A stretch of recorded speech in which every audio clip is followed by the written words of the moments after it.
ایک انہوں نے کہا کہ بعض لوگ معراج میں جو نبی کریم صلی اللہ علیہ وسلم نے اپنی چشمان ظاہری سے اللہ تبارک و تعالیٰ کا دیدار کیا، اس کا انکار کرتے ہیں، اس کا انکار کرنا کیسا؟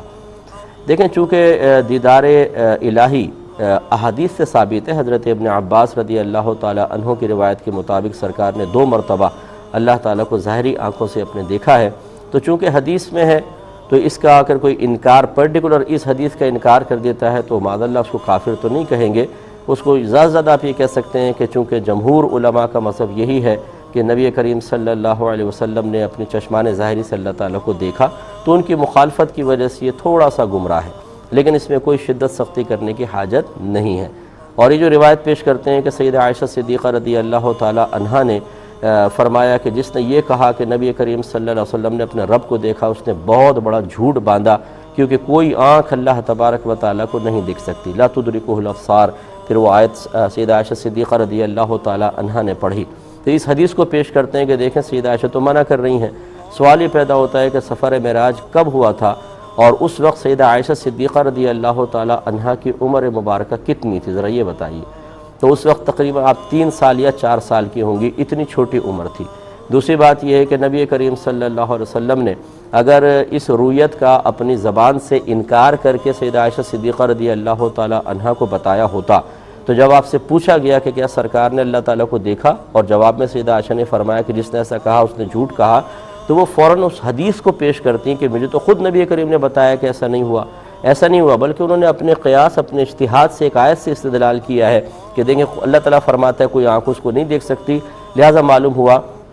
کہ سرکار صلی اللہ علیہ وسلم نے دیدار نہیں کیا ہے۔ یہ ہے آپ کا اپنا اجتہاد، اپنا قیاس، جبکہ ابن عباس رضی اللہ تعالیٰ عنہما جو حدیث بیان کر رہے ہیں وہ نبی کریم صلی اللہ علیہ وسلم سے سن کر اور آپ کی طرف منسوب کر کے بیان کر رہے ہیں۔ تو جب ایک طرف ایک صحابی کا قیاس اور اجتہاد اور ایک طرف حدیث ہو تو حدیث کو فوقیت ہوتی ہے۔ پھر سیدہ عائشہ صدیقہ رضی اللہ تعالیٰ نے تو ویسی چھوٹی، اور پھر گھر میں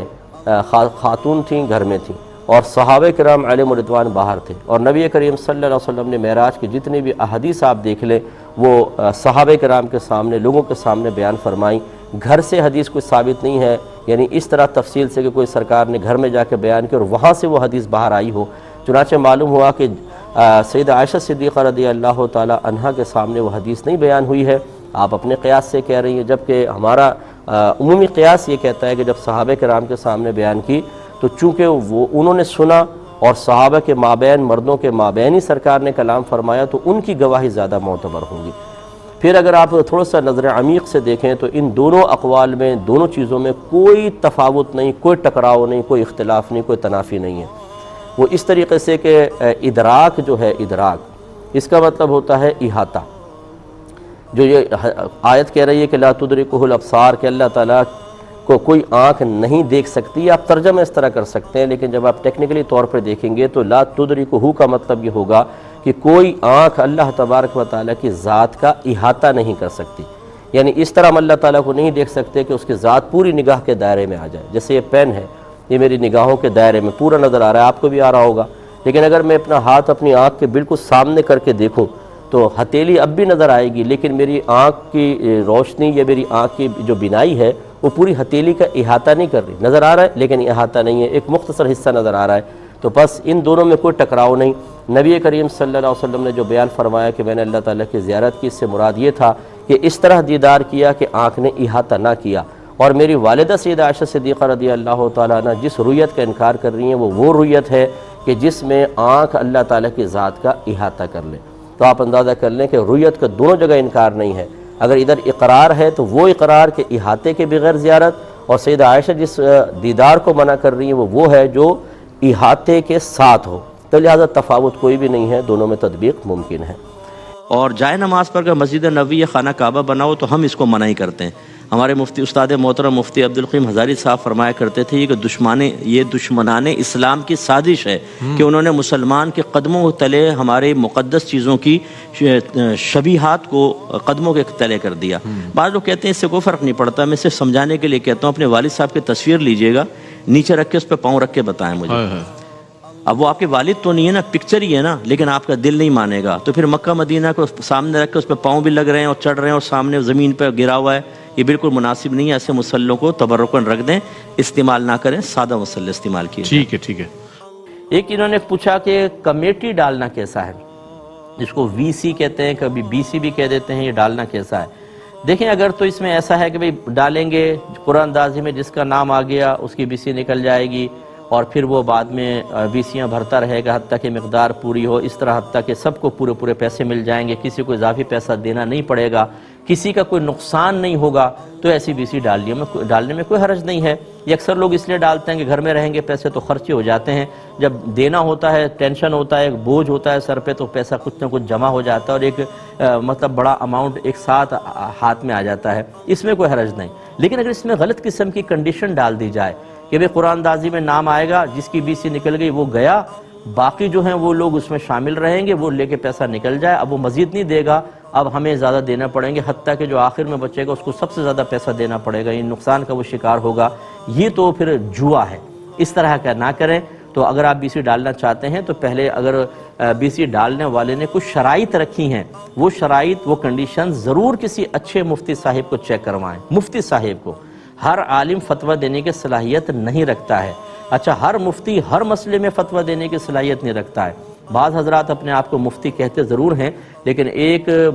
پیچیدہ مسئلے کا حل بتانے کی ان کے اندر صلاحیت نہیں ہوتی. اچھی طرح اطمینان کر کے پھر آپ ضرور کسی اچھے مفتی صاحب سے مسئلہ معلوم کریں, اور اگر وہ کہتے ہیں کہ یہ شرائط ٹھیک ہیں تو آپ وہاں بی سی ڈالیں, ورنہ اجتناب کریں, ورنہ حرام میں مبتلا ہو گئے تو آپ کو بہت آگے پیچیدگیوں کا سامنا کرنا پڑ سکتا ہے.